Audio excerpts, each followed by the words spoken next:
Engkau gembala yang baik, Kau menuntun hidupku dan bawaku ke air tenang, menyegarkan jiwaku.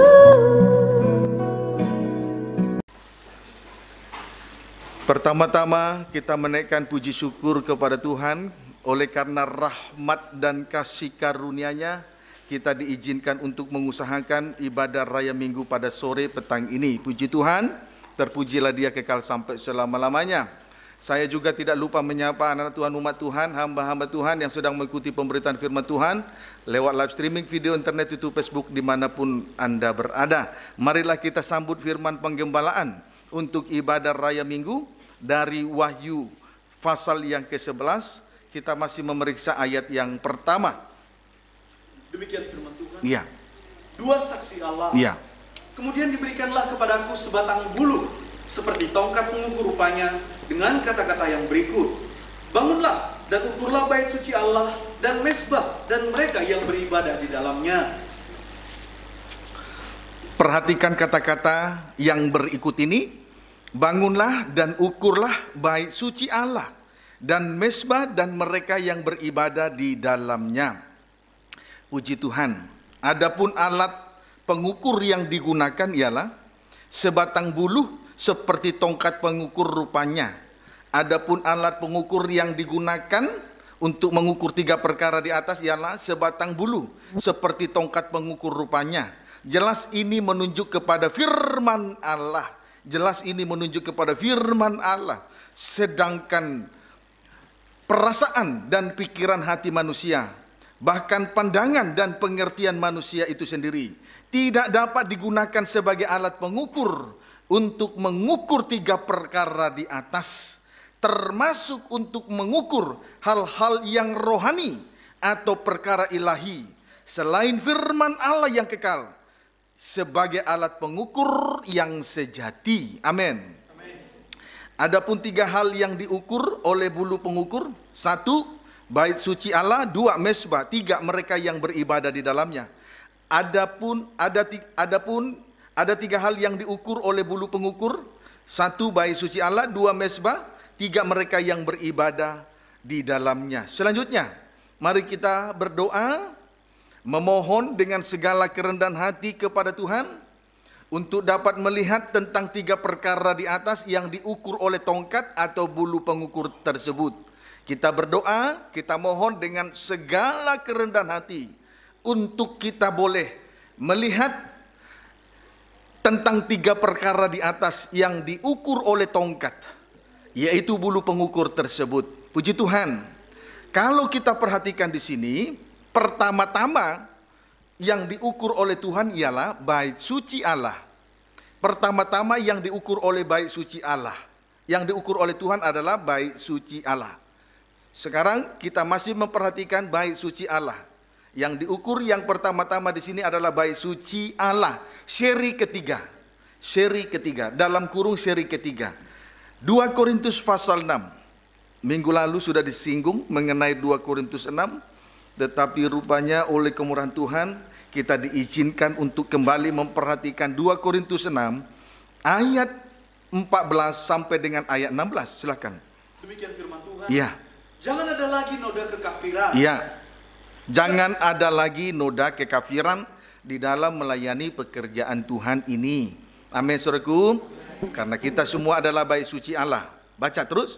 Janganlah kamu merupakan pasangan yang tidak seimbang Ya. dengan orang-orang yang tak percaya. Iya. Terus. Sebab persamaan apakah terdapat antara kebenaran dan kedurhakaan? Kebenaran, kedurhakaan. Terus. Atau bagaimanakah terang dapat bersatu dengan gelap? Terang tidak mungkin bersatu dengan gelap. Terus. Persamaan apakah yang terdapat antara Kristus dan Belial? Ya, Belial dan Kristus tidak sama. Terus. Apakah bagian bersama orang-orang percaya dengan orang-orang tak percaya? Iya. Terus. Apakah hubungan bait Allah dengan berhala? Bait Allah tidak ada hubungannya dengan berhala. Terus. Karena kita adalah bait dari Allah yang hidup. Terus. Menurut firman Allah ini, Ya. Aku akan diam bersama-sama dengan mereka Ya. dan hidup di tengah-tengah mereka. Terus? Dan aku akan menjadi Allah mereka dan mereka akan menjadi umatku. Puji Tuhan. Untuk menjadi bait suci Allah yang hidup, ukurannya adalah firman Allah bukan menurut pengertian manusia. Lihat ayat 16, apakah hubungan bait Allah dengan berhala?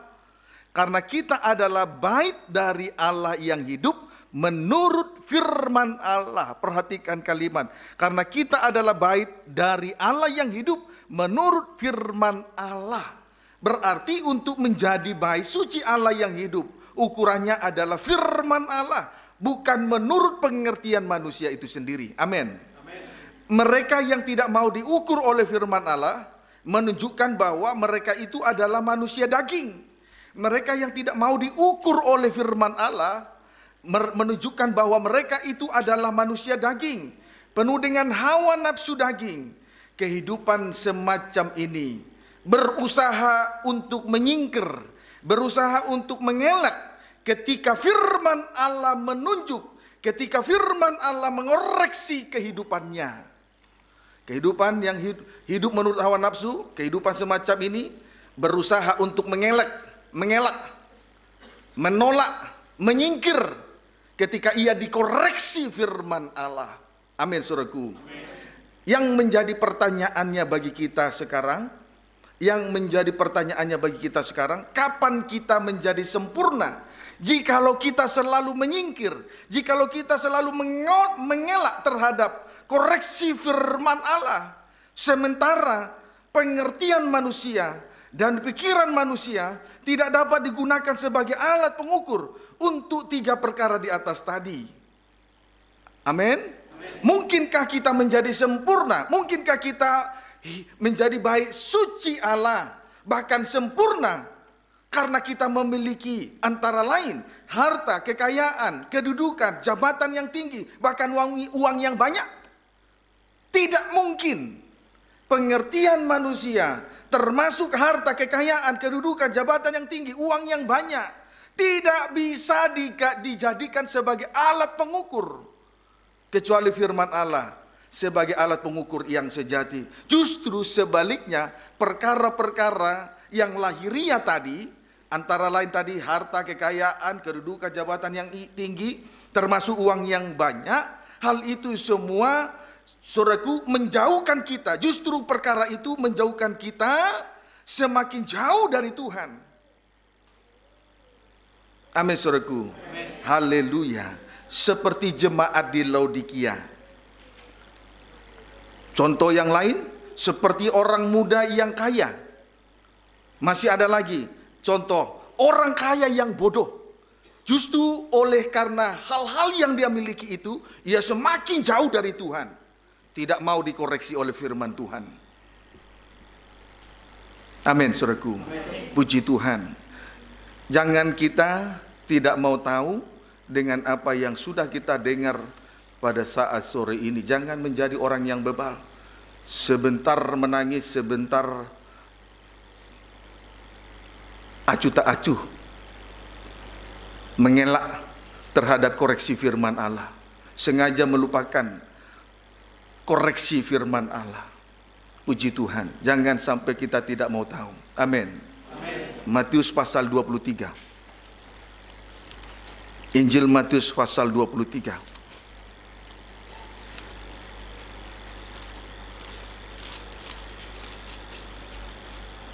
Injil Matius 23 ayat 1 sampai dengan ayat yang ketiga. Demikian firman Tuhan. Ya, fokuskan pikiran kepada Tuhan Yesus. Tidak ada, jangan engkau diseret oleh keinginanmu supaya engkau jangan jatuh dalam pencobaan. Siapa yang ikut ibadah PA kemarin? Puji Tuhan. Jangan engkau diseret dengan keinginanmu, ya. Amin. Jangan terlihat pura-pura baik tapi tidak baik. Ikuti itu. Jangan tidak mau tahu dengan apa yang sudah kita dengar. Injil Matius pasal 23 ayat 1 sampai dengan ayat 3. Demikian firman Tuhan. Ya. Yesus mengecam ahli-ahli Taurat Ya. dan orang-orang Farisi. Ya. Maka berkatalah Yesus kepada orang banyak dan kepada murid-muridnya. Iya. Katanya. Iya. Ahli-ahli Taurat dan orang-orang Farisi. Ahli-ahli Taurat dan orang-orang Farisi telah menduduki kursi Musa. Terus. Sebab itu turut Ya. dan lakukanlah segala sesuatu yang mereka ajarkan Ya. kepadamu. Terus Tetapi janganlah kamu turuti perbuatan-perbuatan mereka, karena mereka mengajarkannya tetapi tidak melakukannya. ya. Ahli-ahli Taurat dan orang-orang Farisi telah menduduki kursi Musa. Telah menduduki kursi Musa, melayani dalam bentuk hukum Taurat. Tetapi sayangnya mereka mengajar, tetapi mereka sendiri tidak melakukan ajaran itu. Tetapi sayangnya mereka mengajar, tetapi mereka sendiri tidak melakukan ajaran itu. Berarti mereka mengelak terhadap koreksi firman Allah yang telah disampaikan oleh mereka itu sendiri. Berarti mereka menyingkir terhadap koreksi firman Allah yang telah disampaikan mereka itu sendiri. Amin. Ayat 4-5. Mereka mengikat beban-beban berat, Iya. lalu meletakkannya di atas bahu orang, Iya. tetapi mereka sendiri tidak mau menyentuhnya. Tidak menyentuh. Ayat 5. Semua pekerjaan yang mereka lakukan hanya dimaksud supaya dilihat orang. Dilihat orang. Terus Mereka memakai tali sembayang yang lebar Ya. dan jubah yang panjang. puji Tuhan. Ahli-ahli Taurat dan orang-orang Farisi mengajar orang lain tentang memikul salib. Ahli-ahli Taurat dan orang-orang Farisi mengajar orang lain tentang memikul salib, tetapi mereka sendiri tidak mau memikulnya. Sebab tujuan mereka beribadah dan melayani adalah hanya dimaksud supaya dilihat oleh orang lain. Berarti dengan lain kata mencari pujian dan hormat dari orang lain. Pendeknya, orang yang mengelak, menyingkir terhadap koreksi firman, ibadah mereka hanyalah sebatas mencari pujian dan hormat dari manusia. Itu saja, titik. Dapat dipahami, saudara? Puji Tuhan. Haleluya. Jadi saudara, memang itu kalau kita perhatikan ayat 5 sampai dengan ayat yang ke-8 sampai ayat yang ke-7, betul-betul mereka menampilkan atribut-atribut yang melekat di dalam diri mereka dengan tujuan hanya untuk mencari pujian dan hormat supaya orang lain melihat bahwa mereka hebat sekali. Puji Tuhan. Mereka sebetulnya mereka itu menolak, menyingkir terhadap koreksi dari firman Allah. Untuk apa kita beribadah? Untuk apa melayani semacam ini? Kan tidak ada artinya. Puji Tuhan. Haleluya. Nah, saudaraku, jelas ahli-ahli Taurat dan orang-orang Farisi adalah manusia daging yang hanya menuruti hawa nafsunya saja. Kerugian yang terjadi jika beribadah dan melayani dengan menggunakan ukuran manusia. 2 Korintus pasal yang ke-10. 2 Korintus pasal yang ke-10 ayat 12, demikian firman Tuhan. Silakan. Demikian firman Tuhan. Ya. Pendapat Paulus tentang dirinya. Ya. Ya, pendapat Paulus tentang dirinya. Terus Memang kami tidak berani menggolongkan diri kepada atau membandingkan diri dengan orang-orang tertentu yang memujikan diri sendiri. Tidak perlu kita bandingkan. Tidak perlu kita jadikan orang yang memuji diri sebagai tolak ukur selain firman Allah, tolak ukur yang sejati. Terus mereka mengukur dirinya dengan ukuran mereka sendiri. Orang yang memuji diri mengukur dirinya dengan ukuran mereka sendiri, terus dan membandingkan dirinya dengan diri mereka sendiri. Iya. Alangkah bodohnya mereka. Iya. Mengukur dirinya sendiri dengan menggunakan ukuran manusia, tetapi tidak mau diukur oleh firman Allah. Itu merupakan perbuatan bodoh. Amin, saudaraku. Itu merupakan perbuatan bodoh. Siapakah orang yang senantiasa menggunakan ukuran manusia? Jawabnya ialah mereka itu adalah orang yang senantiasa memuji-muji dirinya sendiri. Puji Tuhan. Jawabnya ialah orang yang senantiasa memuji-muji dirinya sendiri. Ayat 17 sampai 18.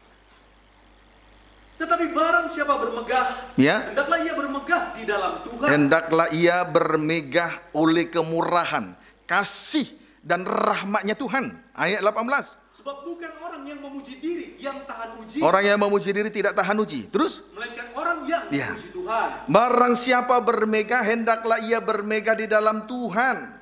Artinya siapapun yang telah siapapun, apapun yang telah dipercayakan, apapun pekerjaan yang telah kita capai di tengah-tengah ibadah dan pelayanan ini, ukurannya tetap adalah firman Allah. Jangan bermegah. Amin, saudaraku. Jangan bermegah. Puji Tuhan. Jangan bermegah. Tetapi barang siapa bermegah, hendaklah ia bermegah di dalam Tuhan. Bermegah oleh karena rahmat dan kasih karunia Tuhan. Puji Tuhan, kiranya dapat dipahami dengan baik. Haleluya. Nah, saudaraku, oleh sebab itu, sekali lagi, jangan kita memuji-muji diri sendiri. Sebab orang yang suka memuji dirinya sendiri adalah orang yang tidak tahan uji. Orang yang suka memuji diri, tanda bahwa dia tidak tahan terhadap ujian. Orang yang tahan uji adalah, melainkan orang yang tahan uji adalah orang yang dipuji oleh Tuhan sendiri. Jadi yang tahan uji itu adalah orang yang dipuji oleh Tuhan sendiri, bukan memuji diri sendiri. Sebab itu, baik suci Allah diukur oleh firman Allah. Bukan ukurannya bukan karena hasil pekerjaan yang kita capai, bukan. Ukurannya tetap firman Allah. Kiranya dapat dipahami dengan baik. Amin, saudaraku. Amin. Jadi orang yang tahan uji adalah orang yang dipuji Tuhan. Itu yang tahan uji. Orang yang tahan terhadap segala ujian adalah orang yang dipuji Tuhan. Sekarang kita bertanya-tanya, seperti apa orang yang dipuji Tuhan itu? Kita penasaran. Supaya kita jangan penasaran, mari 1 Petrus 2 ayat 6.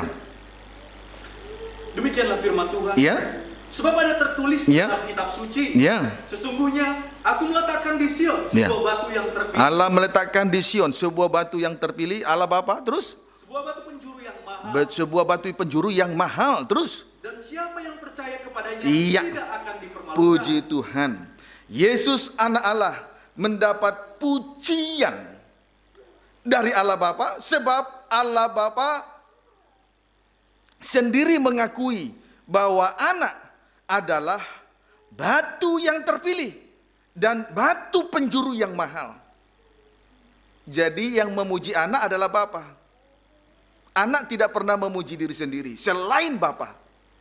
Itu bisa dilihat dari pernyataan pengakuan Allah. Yesus anak Allah mendapat pujian sebab Allah sendiri mengakui anak sebagai batu yang terpilih dan batu penjuru yang mahal. Anak tidak pernah memuji diri sendiri. Selain Allah Bapa sendiri yang mengakui dan memuji anaknya. Puji Tuhan. Jadi kalau hanya bisa menyampaikan firman tentang salib, tetapi tidak melakukan apa yang diajarkannya, tidak mendapat pujian. Kalau hanya pandai khotbah, kalau hamba Tuhan hanya pandai khotbah, tetapi tidak melakukan apa yang disampaikan, tidak mendapat pujian. Dia melakukan itu hanya untuk mencari pujian dan hormat dari manusia. Saya berharap sidang jemaat termasuk umat Tuhan, hamba-hamba Tuhan, pemirsa yang sedang mengikuti live streaming, perlu untuk diketahui, kalau hanya pandai khotbah tapi tidak praktek, tidak mendapat pujian dari Tuhan, mereka hanya mencari pujian dan hormat dari manusia semata. Tapi beda lain dengan anak, dia mendapat pujian dan hormat dari Bapa. Sebab dia adalah betul-betul batu yang terpilih dan batu penjuru yang mahal. Puji Tuhan. Supaya kita juga menjadi bait Allah yang diukur. Maka kita belajar untuk mencari pujian dari Tuhan. Sebab di sini dikatakan, siapa yang percaya kepada batu yang terpilih dan batu penjuru yang mahal tidak akan dipermalukan oleh Tuhan. Dipelihara, dibela, dilindungi oleh Tuhan, diberkati dengan limpah, tidak kekurangan. Amin. Puji Tuhan. Haleluya. Biar kita belajar seperti anak untuk mendapat pujian dan hormat dari Bapa. Puji Tuhan. Haleluya.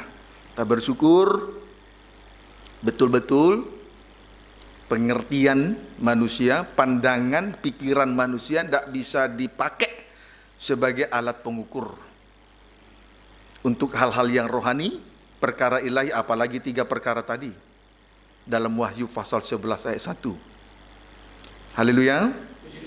Puji Tuhan. Haleluya. Jangan terpaksa. Tidak boleh terpaksa melayani pekerjaan Tuhan, memikul salib, tidak boleh terpaksa. Karena anak tidak terpaksa memikul beban dosa kita. Amin. Puji Tuhan. Puji Tuhan. Ayat 7.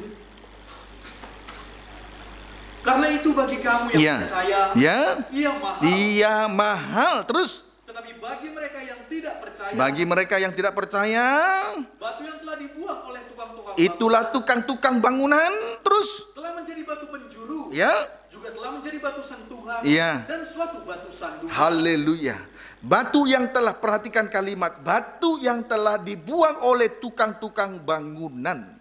Siapakah tukang-tukang bangunan yang tidak menghargai korban Kristus itu? Mereka itu adalah, strip pertama, ahli-ahli Taurat yang disebut juga dengan orang-orang Farisi tadi dalam Matius pasal 23 ayat 1 sampai dengan ayat yang ke-7. Strip yang kedua, imam-imam kepala. Imam-imam kepala. Kalau sekarang pemimpin-pemimpin di dalam rumah Tuhan. Barulah strip yang ketiga, tua-tua orang-orang Yahudi. Tua-tua orang-orang Yahudi. Sebetulnya mereka ini adalah golongan-golongan yang terpandang. Golongan-golongan yang cendekiawan menurut ukuran manusia. Tetapi justru mereka tidak menghargai korban Kristus. Mereka itulah tukang-tukang bangunan yang membuang batu itu. Kiranya dapat dipahami dengan baik. Jadi memang, saudara, kalau kita kembali lagi ke kitab Kejadian pasal 3, yang dipakai oleh setan untuk memperdaya manusia adalah ular. Mengapa ular? Karena ularlah yang paling cerdik dari antara semua binatang. Lihatlah mereka ini. Bukankah mereka ahli-ahli Taurat, disebut juga dengan orang Farisi? Bukankah mereka itu adalah imam-imam kepala, pemimpin dalam rumah Tuhan? Dan bukankah mereka itu tua-tua orang Yahudi, orang yang terpandang cendekiawan? Puji Tuhan. Tetapi hati-hati dengan segala kecerdikan. Kalau tidak tulus, bisa menjadi kaki tangan daripada iblis atau setan. Amin, saudaraku. Mereka itu tidak mendapat pujian dan hormat dari Tuhan. Kiranya dapat dipahami dengan baik. Ayat 8. Mereka tersandung padanya karena mereka tidak taat kepada firman Allah. Dan untuk itu mereka juga telah disediakan. Tukang-tukang bangunan tidak taat kepada firman Allah. Dengan lain kata, tidak mau dikoreksi. Mereka mengelak ketika dosa-dosanya diperlihatkan lewat koreksi firman Allah. Mereka tersandung. Maka Rasul Paulus juga pernah menyatakannya di dalam 1 Korintus. Sebetulnya orang-orang Yunani, itulah bangsa kafir, mencari hikmat di tengah ibadah dan pelayanan. Sebaliknya orang-orang Yahudi hanya mencari tanda-tanda heran ataupun mujizat-mujizat semata. Misalnya yang sakit sembuh, yang sakit sembuh, kemudian mujizat yang lain ada pelepasan, mengusir setan-setan dan lain sebagainya di dalam pelayanan itu sendiri. Tetapi sekalipun orang Yahudi dan orang Yunani dan orang Yahudi dengan cara ibadah yang demikian, tapi Rasul Paulus berkata, aku tetap memberitakan firman tentang salib. Dia mempunyai pendirian yang kuat. Sekalipun orang Yunani mencari hikmat, orang Yahudi mencari mujizat, tetapi Rasul Paulus tetap memberitakan firman tentang salib Kristus. Dia tidak mencari pujian dan hormat dari manusia. Dia senantiasa belajar kepada anak Yesus, anak Allah, yang senantiasa dipuji dan dihormati oleh Bapa sendiri. Makanya jangan berlaku munafik dalam melayani, pura-pura baik padahal tidak baik, pura-pura rendah hati, nurut-nurut padahal tidak. Biar hati kita betul-betul dikoreksi oleh firman Allah, supaya kita mendapat pujian dan hormat dari Tuhan. Sedangkan ahli Taurat, orang Farisi, kemudian imam-imam kepala dan tua-tua, cendekiawan, orang yang cerdik, justru mengecilkan korban Kristus. Mengapa? Karena mereka tidak taat kepada firman. Mereka mengelak, mereka lari dari kenyataan hidup. Mereka menyingkir, menolak ketika firman mengoreksi kehidupan mereka.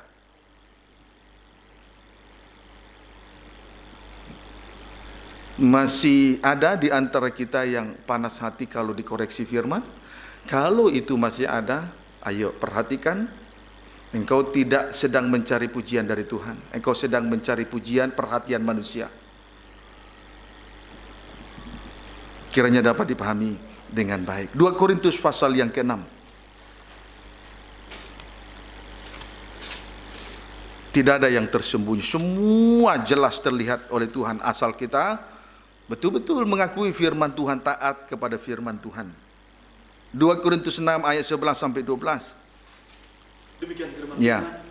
Jangan ada lagi noda kekafiran. Jangan ada lagi noda kekafiran. Baca. Hai orang Korintus. Hai orang Korintus. Kami telah berbicara terus terang kepada kamu. Iya. Hati kami terbuka lebar-lebar bagi kamu. Puji Tuhan. Jadi Rasul Paulus ini, dia tidak peduli dengan orang Yunani, dengan orang Yahudi. Orang Yunani mencari hikmat, orang Yahudi mencari tanda-tanda heran atau mukjizat. Tetapi Rasul Paulus tetap memberitakan firman tentang salib. Itu terbukti juga dengan pernyataannya kepada jemaat di Korintus. Dia berkata, kami telah berbicara terus terang kepada kamu. Hati kami terbuka lebar-lebar bagi kamu.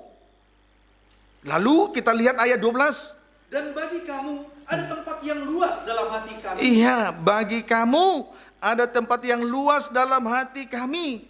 Jelas Rasul Paulus ini betul-betul mau menerima kekurangan daripada jemaat di Korintus. Ia tidak melihat kelemahan dari jemaat di Korintus ini. Tidak melihat noda kekafiran dari bangsa kafir, yaitu jemaat di Korintus. Terus, tetapi bagi kami hanya tersedia tempat yang sempit di dalam hati kamu. Tetapi sebaliknya, bagi jemaat di Korintus hanya tersedia tempat yang sempit di dalam hati mereka. Apa artinya? Saudaraku, apa artinya semuanya ini?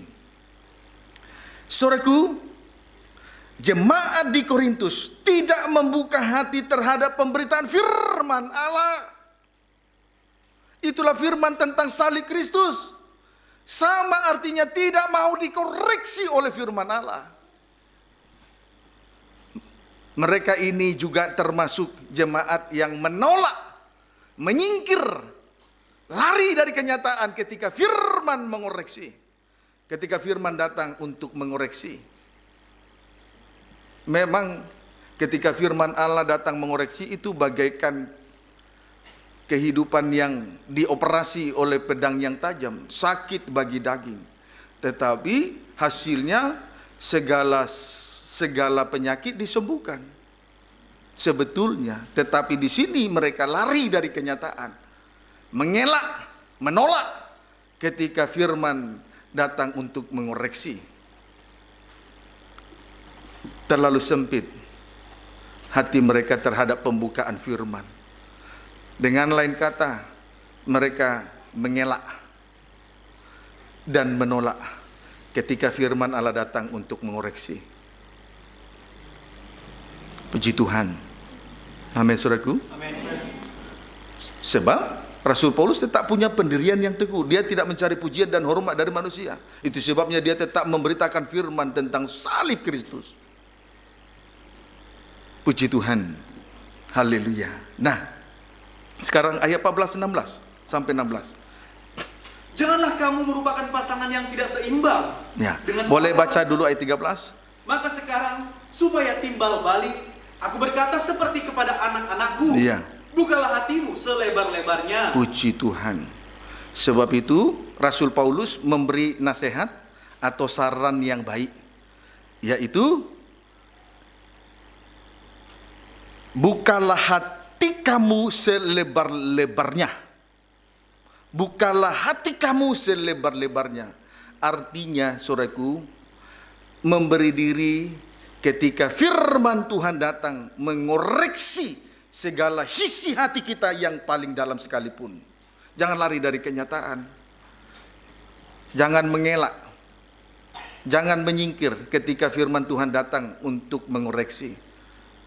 Itu artinya bukalah hati kamu selebar-lebarnya. Amin. Puji Tuhan. Haleluya. Nah, ayat 14 sampai 16. Janganlah kamu merupakan pasangan yang tidak seimbang. Apa yang dimaksud di sini dengan bukalah hatimu lebar-lebar? Yang dia maksud adalah, adapun nasihat yang dimaksud di sini ialah ulangi ayat 14. Janganlah kamu merupakan pasangan yang tidak seimbang dengan orang-orang yang tak percaya. Supaya jemaat di Korintus mereka tidak menjadi pasangan yang tidak seimbang. Supaya jemaat di Korintus tidak merupakan pasangan yang tidak seimbang dengan orang-orang yang tak percaya. Terus baca. Sebab persamaan apakah terdapat antara kebenaran dan kedurhakaan? Ya, kebenaran, kedurhakaan. Terus? Atau bagaimanakah terang dapat bersatu dengan gelap? Ya. Persamaan apakah yang terdapat antara Kristus dan Belial? Terus? Apakah bagian bersama orang-orang tak percaya dengan orang-orang yang tak percaya? Terus? Dan apakah hubungan bait Allah dengan berhala? Iya. Terima kasih. Sampai di situ dulu. Selanjutnya Rasul Paulus berkata, tadi bukalah hatimu lebar-lebar. Tujuan koreksi firman. Tujuan koreksi firman. Supaya jemaat di Korintus ini terlepas dari noda kekafiran. Yaitu kedurhakaan, gelap, Belial, orang-orang yang tidak percaya, berhala. Puji Tuhan. Inilah noda kekafiran itu. Sekali lagi saya tandaskan, sebagaimana saya sudah sampaikan pada minggu yang lalu, biarlah orang mati mengubur orang matinya. Jangan menjama apa yang najis. Puji Tuhan, itu noda kekafiran. Jangan menjama noda kekafiran supaya kita jangan menjadi najis. Persamaannya, kedurhakaan. Mari kita lihat persamaan 5 perkara di atas. Persamaannya, istri pertama kedurhakaan, menunjuk orang-orang yang suka memberontak. Kedurhakaan menunjuk orang-orang yang suka memberontak. Puji Tuhan, kita pernah melihat pemberontak. Kita pernah melihat pemberontak seperti Bani Gorah, saudaraku, Datan, Abiram, dan On sebagai kroni-kroninya. Mengapa mereka memberontak kepada Musa? Karena Bani Korah menuntut pangkat imam. Mengapa menuntut pangkat imam? Karena dia merasa lebih layak, merasa suci, merasa benar, merasa lebih layak dan berkenan di hadapan Tuhan. Ada lagi kedurhakaan terjadi terhadap Musa dari Meriam dan Harun. Dari Meriam dan Harun. Mengata-ngatai, suka mengata-ngatai adiknya. Mengapa? karena merasa Maryam dan Harun layak di hadapan Tuhan. Akhirnya Tuhan menimpa mereka dengan penyakit kusta. Kusta itu penyakit. Kusta itu terlihat putih, seluruh tubuhnya putih. Tapi sebetulnya penyakit. Itulah kebenaran diri sendiri. Itu penyakit. Itu penyakit kusta. Puji Tuhan. Dan akhirnya nanti juga setan memberontak kepada Tuhan. Mengapa? Karena dia ingin menyamai yang maha tinggi. Merasa diri layak untuk menyamai yang maha tinggi. Puji Tuhan. Dan di hari-hari ini akan timbul pengejek-pengejek. Mengapa? Karena mereka sudah dikuasai oleh roh pendurhaka.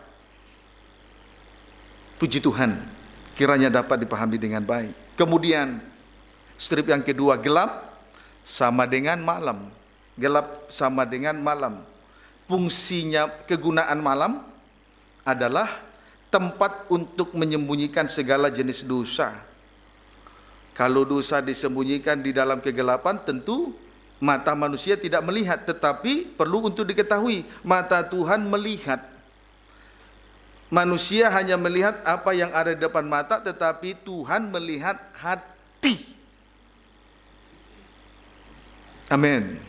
Puji Tuhan. Maka yang disebut dengan perbuatan-perbuatan malam ialah, maka yang disebut dengan perbuatan-perbuatan malam sesuai dengan kitab Tesalonik, suratan Tesalonika adalah satu, mabuk.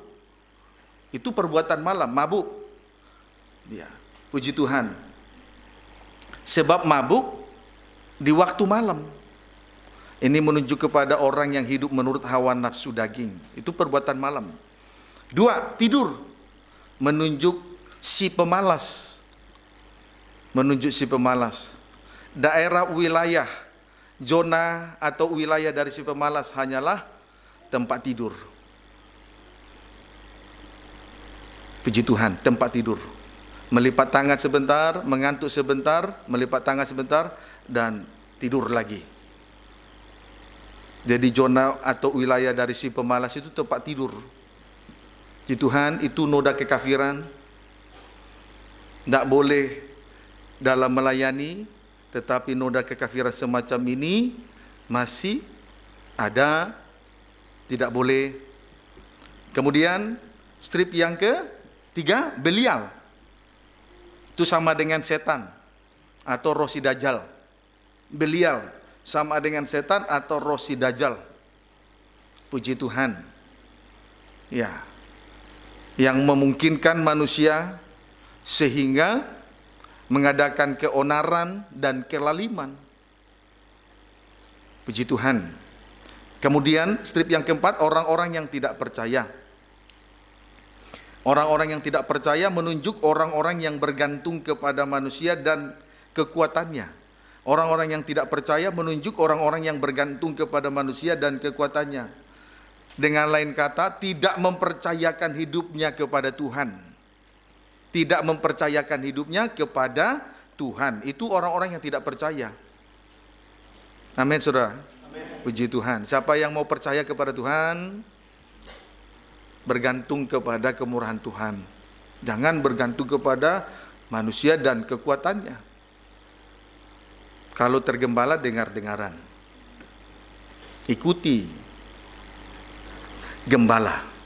Firman penggembalaan, firman pengajaran mempelai telah menggembalakan kita sampai sejauh ini. Ikuti saja.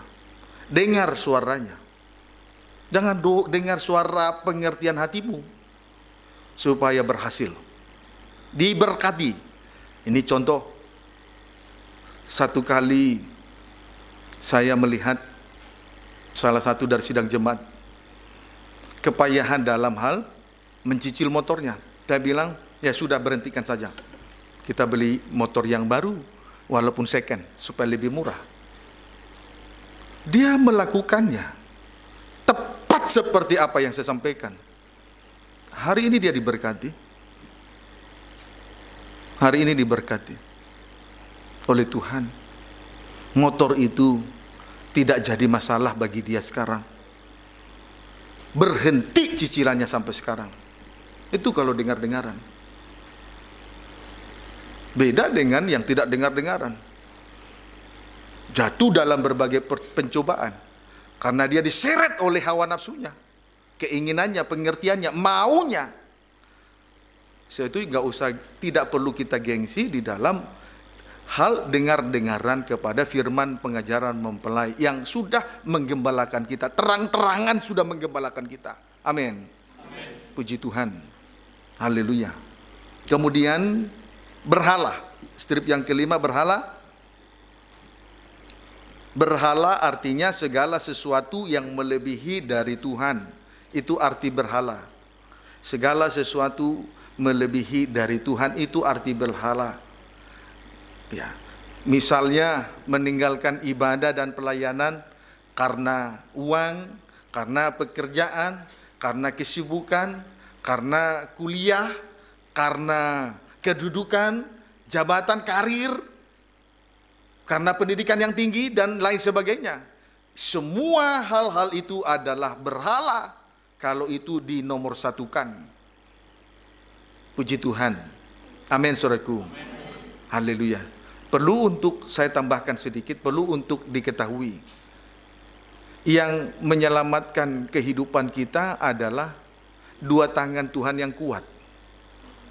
Yang membawa kita dekat kepada Tuhan adalah dua tangan yang kuat. Bagaikan dua kepak sayap Allah. Membawa bangsa Israel sampai ke tanah perjanjian.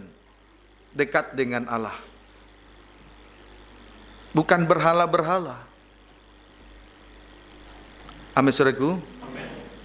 Kita ditebus dari cara hidup yang sia-sia, yang diwariskan dari nenek moyang orang tua.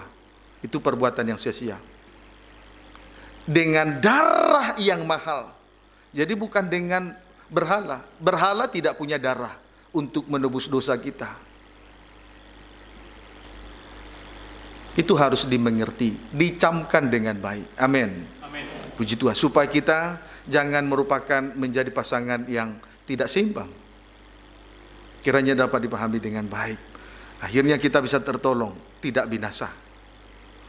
Bahagia sampai selama-lamanya di dalam kerajaan kekal. Mari, sebab itu, untuk mencapai kepada kebahagiaan yang kekal ini, mari kita lihat jalan keluarnya. 2 Korintus 6, ayat 16. 2 Korintus 6 ayat 16. Demikian firman Tuhan. Ya.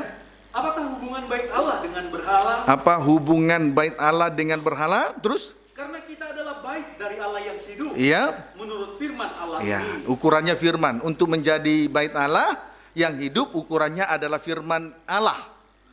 Bukan pengertian, pemikiran, pandangan manusia, bukan. Tapi menurut firman Allah. Amin. Terus? Aku akan diam bersama dengan mereka. Inilah ukurannya itu. Aku akan diam bersama-sama dengan mereka. Firman ini adalah ukurannya. Aku akan diam bersama-sama dengan mereka. Terus? Dan hidup di tengah-tengah mereka. Hidup di tengah-tengah mereka. Terus? Dan aku akan menjadi Allah mereka. Aku akan menjadi Allah mereka. Terus? Dan mereka akan menjadi umatku. Puji Tuhan.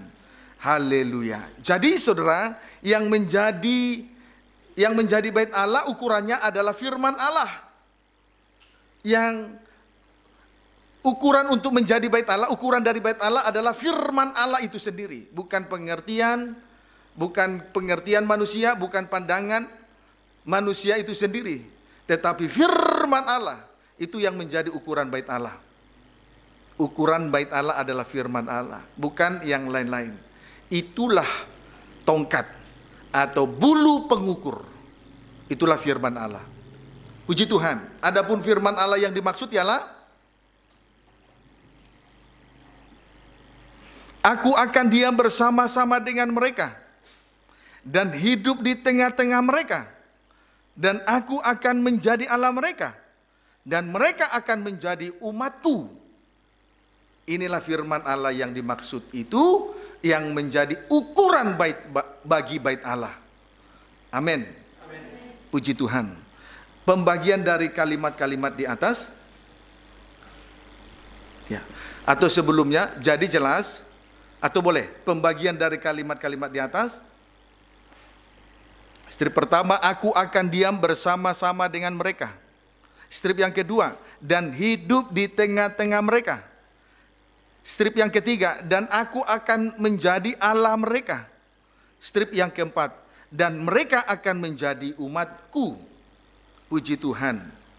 Pembagian kalimat ini, firman Allah ini, saudaraku, menunjukkan kalimat ini atau firman Allah atau kalimat ini menunjukkan bahwa arah dari ibadah pelayanan kita adalah Yerusalem baru. Itulah mempelai wanita Tuhan yang turun dari sorga dari Allah, yang berhias bagaikan pengantin perempuan yang berdandan untuk suaminya. Kristus adalah mempelai pria surga. Bukankah hari ini kita sedang dihiasi oleh Tuhan? Dan perhiasan itu mendandani kita kepada mempelai laki-laki surga. Kristus adalah mempelai laki-laki surga. Puji Tuhan. Lihat kecintaan daripada Roh Kudus. Itulah Yakub kepada Yusuf. Dibuktikan dengan memberikan jubah yang maha indah. Itu berbicara tentang karunia-karunia dan jabatan-jabatan Roh El Kudus. Itu yang menghiasi kehidupan kita. Itu kecintaan Roh El Kudus. Yakub kepada Yusuf melebihi daripada anak-anak yang lain. Jadi siapa yang dihiasi oleh Tuhan? Mereka itu adalah orang-orang yang dicintai oleh Roh Kudus. Seperti Yakub lebih mencintai Yusuf daripada anak-anaknya yang lain.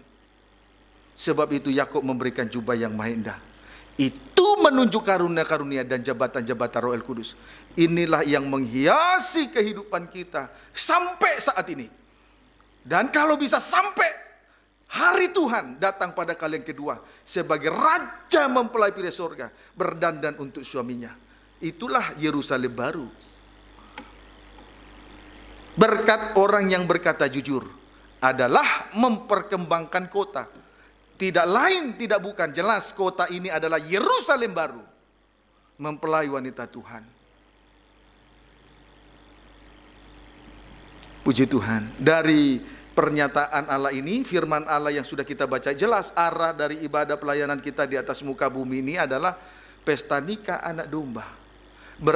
Kelak berada dalam perjamuan malam kawin anak domba. Itulah mempelai wanita Tuhan. Ini ukuran, inilah firman Allah yang menjadi ukuran untuk bait Allah. Amin. Puji Tuhan. Haleluya. Nah, sekarang pembagian kalimat ini, kalimat atau firman Allah di atas tadi, bila dikaitkan dengan pola tabernakel, terkena pada tabut perjanjian. Terkena pada tabut perjanjian. Puji Tuhan. Ini tabut perjanjian. Dalam ruangan maha suci ada satu alat yang paling utama, itulah tabut perjanjian. Puji Tuhan, ini dia. Amin.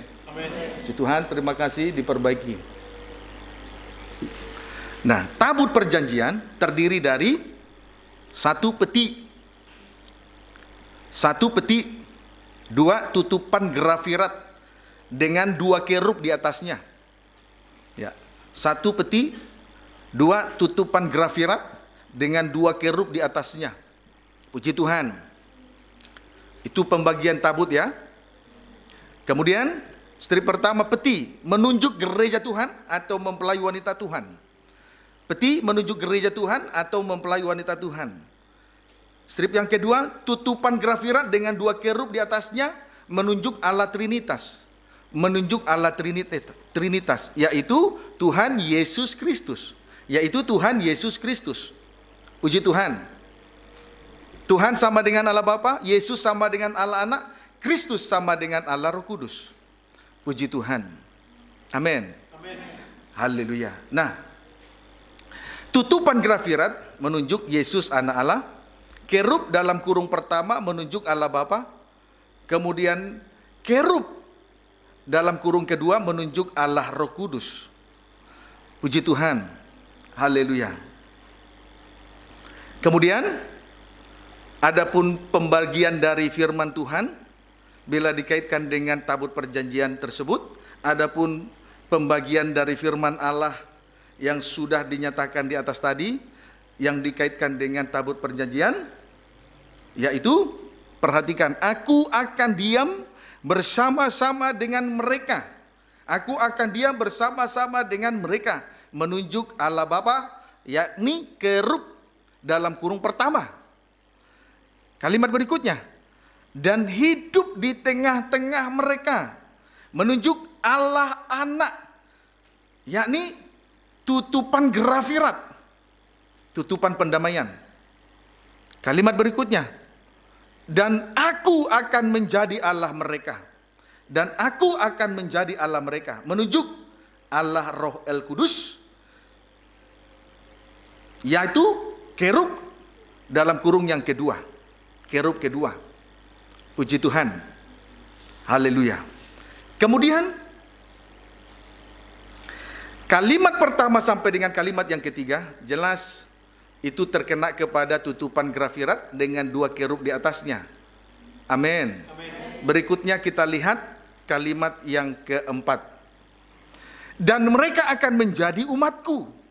Dan mereka akan menjadi umatku, menunjuk gereja Tuhan, yaitu peti dari tabut perjanjian itu sendiri. Dan mereka akan menjadi umatku, menunjuk gereja Tuhan atau mempelai Tuhan, yakni peti atau tabut perjanjian, peti dari tabut perjanjian itu sendiri. Amin. Puji Tuhan. Itulah ukuran dari firman Tuhan. Jadi saudara, jangan kita salah mengerti bahwa ukuran dari bait Allah adalah pengertian manusia. Kita tidak menyalahkan mereka yang punya pendidikan yang tinggi sehingga mereka menggunakan pemikiran sehingga mereka berpikir secara intelektual, tidak salah. Bahkan hamba Tuhan punya gelar sampai doktor, tidak salah. Tetapi yang saya mau sampaikan, saya mau himbau dengan tandas bahwa ukuran untuk menjadi bait Allah adalah firman Allah, di mana bait Allah itu dibawa sampai kepada perjamuan kawin anak domba Allah.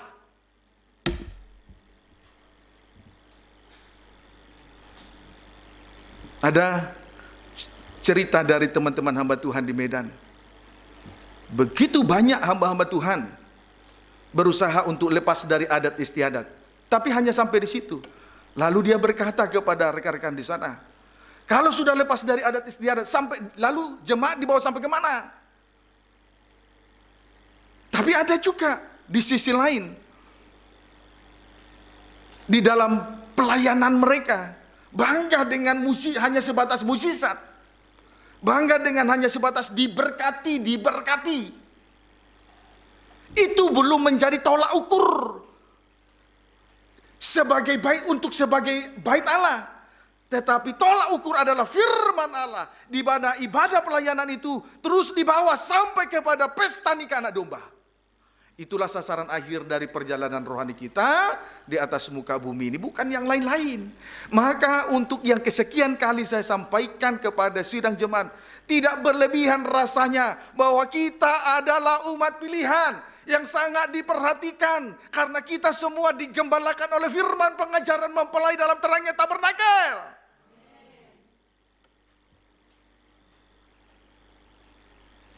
Itulah firman Allah yang menjadi ukuran. Jangan diseret, jangan mau pengertian ini, jangan mau lagi digeser oleh karena pengertian-pengertian dari orang-orang yang tidak bertanggung jawab.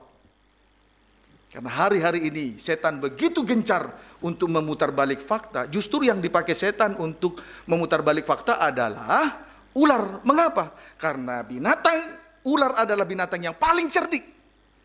Tadi kita sudah lihat orang-orang yang cendekiawan tadi. Bukankah mereka itu adalah ahli Taurat dan orang Farisi? Bukankah mereka itu justru imam-imam kepala, pemimpin dalam rumah Tuhan, dan tua-tua, orang yang terpandang. Sebab itu hati-hati di hari-hari terakhir ini. Amin. Kita semua diukur oleh firman Allah. Sesuai dengan apa yang sudah kita terima sore ini dari Tuhan Yesus langsung. Dialah kepala gereja, mempelai anak domba Allah, mempelai pria surga. Kepala gereja mempelai pria surga yang kita kasihi dan yang sedang kita nantikan kedatangannya untuk yang kedua kalinya sebagai raja dan mempelai pria surga. Kita merindu menjadi mempelai wanita Tuhan. Marilah satu dengan yang lain, jangan saling mendustai lagi, berkata jujur. Sebab berkat orang jujur memperkembangkan kota. Jujur sekarang. Kemudian Tuhan memperlihatkan Yerusalem baru, jalan yang benar, Yerusalem yang baru kepada orang yang berjalan lurus. Tuhan memperlihatkan Yerusalem baru, kota mempelai, kepada orang yang berjalan lurus, kepada orang yang jalannya lurus. Puji Tuhan. Di dalam mengikuti Tuhan tidak perlu kita neko-neko, apa adanya aja. Kita senantiasa mengucap syukur kepada Tuhan. Jangan banyak trik dan intrik. Sudahlah itu, buang itu masa lalumu. Puji Tuhan. Amin. Jangan terlihat tampilan luar baik. Yerusalem tampilan luar menarik, dalamnya juga begitu indah. Karena digambarkan seperti permata, bagaikan permata yang paling indah. Permata yaspis. Jernih seperti kristal. Transparan. Tampillah padanya. Kalau tidak transparan menjadi najis. Sebab apa yang keluar itu berasal dari dalam hati. Puji Tuhan. Kiranya dapat dipahami dengan baik. Mari kita lihat Wahyu 21 ayat 3 sampai 4.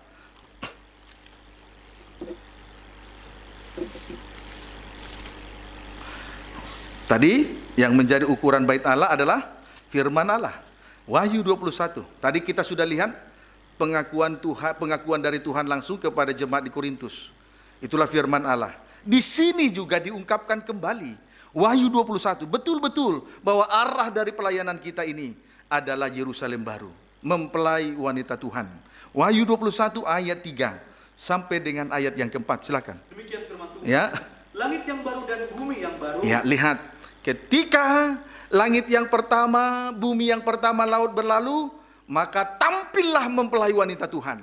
Saat mempelai wanita Tuhan tampil, lihat ayat 3. Lalu aku mendengar suara yang nyaring dari tahta itu Ya. berkata, lihatlah, kemah Allah ada di tengah-tengah manusia. Kemah Allah dibentangkan di antara manusia terus. Dan ia akan diam bersama-sama dengan mereka. Sama toh dengan pernyataan Rasul Paulus kepada jemaat di Korintus di dalam 2 Korintus 6 tadi. Ayat 16. Lihat, ia akan diam bersama-sama dengan mereka terus. Mereka akan menjadi umatnya. Amin. Mempelai laki-laki bersatu dengan mempelai wanita Tuhan. Ini ukuran, firman Allah adalah ukuran untuk bait Allah. Untuk menjadi bait Allah. Ukurannya firman. Berarti arah dari ibadah pelayan kita adalah Yerusalem baru menjadi mempelai wanita Tuhan.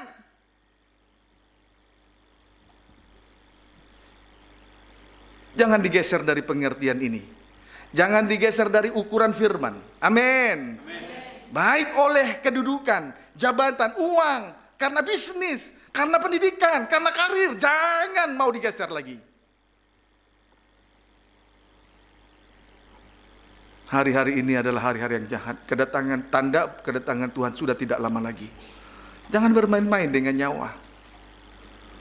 Amin. Terus baca. Mereka akan menjadi umatnya, Ya. dan ia akan menjadi Allah mereka. Sama. Puji Tuhan. Ayat 4. Dan ia akan menghapus segala air mata dari menghapus segala air mata dari mata mereka. Terus dan maut tidak akan ada lagi. maut tidak ada lagi. Tidak akan ada lagi perkabungan. Ya, tidak ada lagi perkampungan. Atau ratap tangis. Tidak ada lagi ratap tangis atau duka cita. Sebab segala sesuatu yang lama itu telah berlalu. Puji Tuhan. Lihat keadaan dari mempelai wanita Tuhan. Ia akan menghapus segala air mata dari mata mereka. Puji Tuhan. Tidak ada lagi kesedihan. Apa yang menimbulkan kesedihan? Segala persoalan yang belum terselesaikan. Tetapi Tuhan menghapus segala air mata dari mata mereka. Berarti tidak ada lagi penderitaan karena dosa, karena kejahatan dan karena kenajisan. Kemudian maut tidak akan ada lagi. Maut tidak akan ada lagi. Puji Tuhan. Maut tidak akan ada lagi. Bisa saudara bayangkan suasana ini? Kemudian tidak akan ada lagi perkabungan. Tidak akan ada lagi perkabungan. Puji Tuhan. Tidak ada lagi ratap tangis. Tidak ada lagi duka cita. Dan tidak ada lagi segala sesuatu yang lama. Termasuk kutuk nenek moyang. Amin. Puji Tuhan. Inilah keadaan daripada mempelai wanita Tuhan. Yerusalem yang baru. Yang turun dari surga dari Allah. Yang berhias bagaikan pengantin perempuan. Yang berdandan untuk suaminya. Puji Tuhan. Jangan kita seperti 5 gadis, 5 darah bodoh. Tidak menghargai minyak urapan. Padahal Roh Kudus itu mengalir dari surga turun ke bumi untuk menghiasi kehidupan kita masing-masing. Seperti Yakub mencintai Yusuf lebih dari anak-anak yang lain. Sehingga kepadanya diberikan jubah yang maha indah.